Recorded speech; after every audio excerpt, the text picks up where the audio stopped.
Nowadays, all you hear online is that college is a scam. I paid $55,000 for the pieces of paper that say bachelor's degree and master's degree, but the papers themselves are not the reason why I have the career I have today.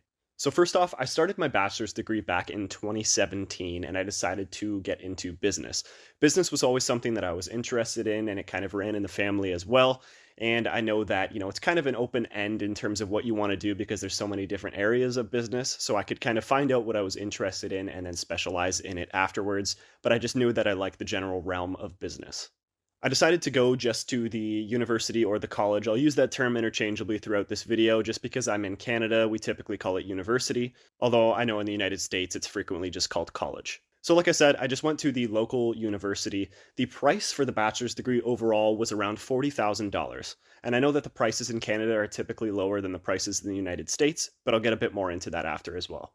So, the specific program that I started within the bachelor's degree actually had internships built into it. So for this specific program, you're supposed to complete three different internships. Long story short, and it's not really worth explaining for the sake of this video, I only ended up doing two out of three of those internships because it looked like I was going to be getting a full-time job earlier on, so I wanted to try to graduate sooner. In addition to that, during my bachelor's degree, even though I wouldn't say I'm the most social person in the world, obviously I enjoy hanging out with friends and, meeting people and things of that nature. I'm not really the type of person to go out of my way to talk to someone new just because it's not something that I was typically used to, at least at that point in time. Now I'm definitely better at it after having done it for a long time. But at this point in time, I kind of kept to myself. I had my friend group that I really liked, and I wasn't really a huge fan of going out and, meeting new people.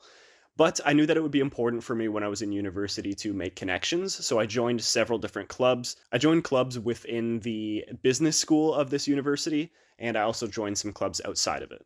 Because what I wanted to do was to try to make all of these connections.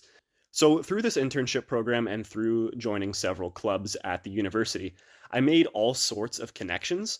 And when I got my foot in the door, I worked as hard as I possibly could. So, a little while on into the degree, I had my first internship placement.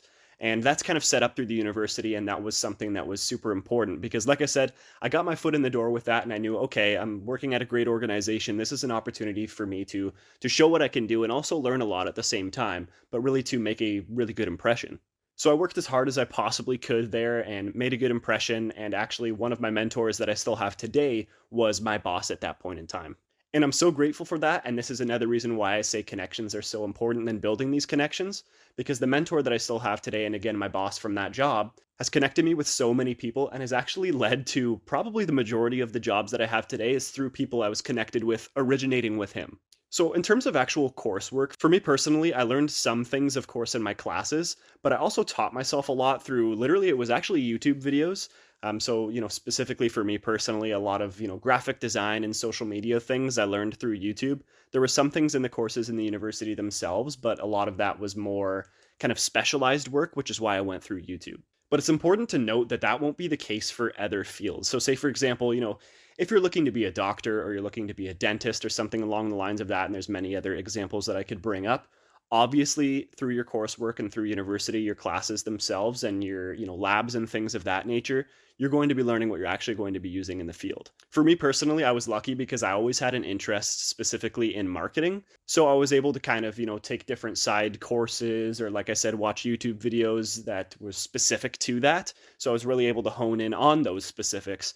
And then, like I said, some things from the courses in university I was able to take with me as well. And as I mentioned before, my mentor that I have now, which again was my boss at the original job at that internship placement, actually led to my first full time job after graduating. And the salary for that job was more than the cost of the bachelor's degree itself.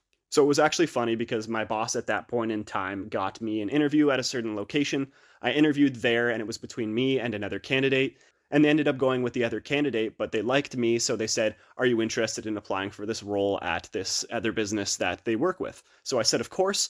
And long story short, I got hired at that place. So that's kind of how that connection worked. And without that connection, I wouldn't even have probably gotten the first interview in the first place. Now, regarding me saying that the salary for the job was more than the cost of the degree, that won't be the case for certain schools or certain locations. I know there's some schools out there, especially like I talked about before in the United States, where the cost of tuition is extremely, extremely high. And there's also places in the world, like, say, for example, my city where I'm at right now, the average salary for specific roles is going to be a lot less than, say, for example, if you're going and working in Toronto. So I didn't get my first real opportunity because of a grade on a transcript. I got it because of the conversations that I had while I was completing my degree. And even relating to, as I mentioned, the different clubs that I joined when I wasn't the most social person in the world, to this day, I've even gotten requests to apply for roles from people that I met in those clubs that are now high up in organizations. So the degree itself opened the door, but it didn't walk me through it. The people that I met and the connections that I made did that. So now, while I was working this first full time job, I decided a little bit in that I wanted to do my master's degree. So I looked for one that was online and it was part time so that I could keep working and keep building experience in that first full time role because I knew that that was extremely important as well. And I found a reputable program that was relatively cheap. It was around $15,000, which is very cheap. Even in Canadian standards, that's quite cheap, especially for a master's degree. And my reasoning behind doing that was that I knew that I wanted to pursue a master's degree at some point for several reasons. I knew that people talk about, the pedigree in terms of having a master's degree, or specifically this was an MBA, and people talking about, if you want to get into senior leadership or executive roles in the future, that having an MBA looks great on the resume. And I figured that I'd be getting just more busy as life moved on, whether that meant, with marriage, with kids, whatever happens in my future. So I decided that while I had the time and I had the energy when I was younger, I was going to pursue that while I was working my full-time role. So I finished the master's degree actually about a year and a half ago. So the results on if it was quote unquote worth it are pending. But I've had lots of compliments on, oh, you have an MBA. So for example, when I've gone to interviews, it's a thing that's brought up, and even people just chatting in person complimenting me about it. So I think it definitely really improves your resume. And as I talked about, we'll kind of wait to see the results on that, as I move forward and more promotions come and things like that, in terms of, whether it actually does benefit you for senior leadership and things of that nature. Now, another thing that's really important to note is that where you go matters. So, like I said, I just went to my local university, and again, it was around $40,000. But if I went to different universities across the province where I'm at, or even across the country, or went over the border, like I said, to one of the schools in the United States, I'd be paying a lot higher than I paid for my bachelor's degree.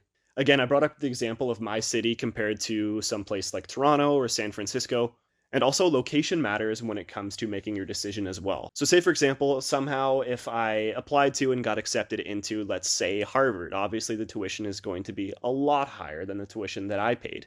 But if I wanted to come back home to my hometown and work, the trade off for the cost of the degree would not be worth it in comparison to the actual salary of the jobs, just because typically in less populated areas, the jobs are going to be lower paying.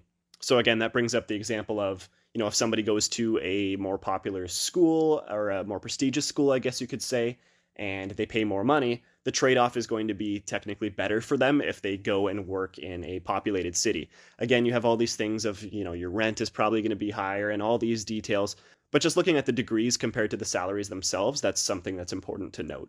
Now, another big thing is how much debt you would go into.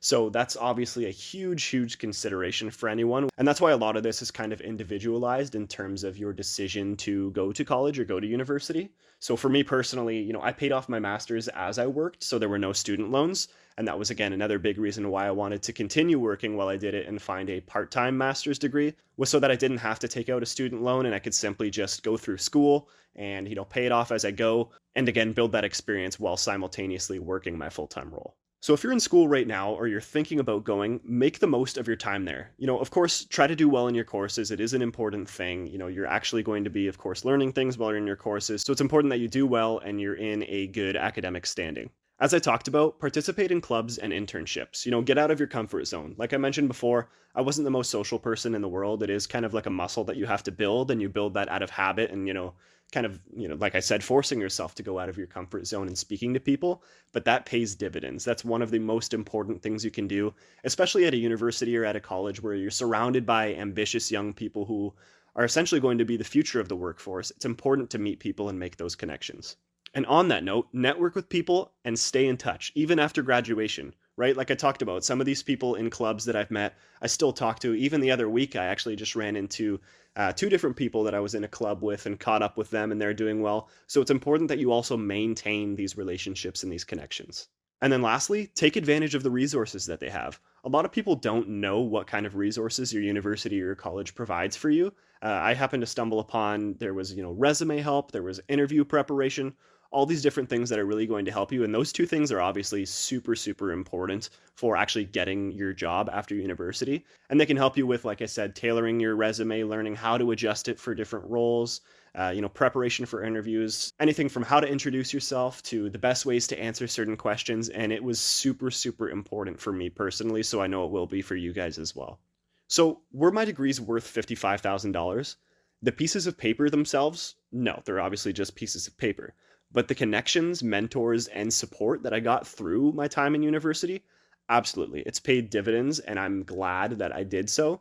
And again, like I talked about, I'm still kind of waiting on the results for my MBA, but I'm confident that it's going to pay back again in dividends, especially choosing a program that was, like I said, it was quite cheap and very cheap if you're looking at it from an international perspective. So I'm confident that that's going to pay off significantly. And one last point that's important to note, and I actually heard this recently and felt that it really resonated with me, was the further you get in your career, the less important which school you went to is, and the more important your actual experience is. So, for example, going to an Ivy League school is going to look fantastic on your resume earlier on in your career, right? When you don't have necessarily a lot of experience to go off of, employers are going to look at you going to an Ivy League school and be impressed by it.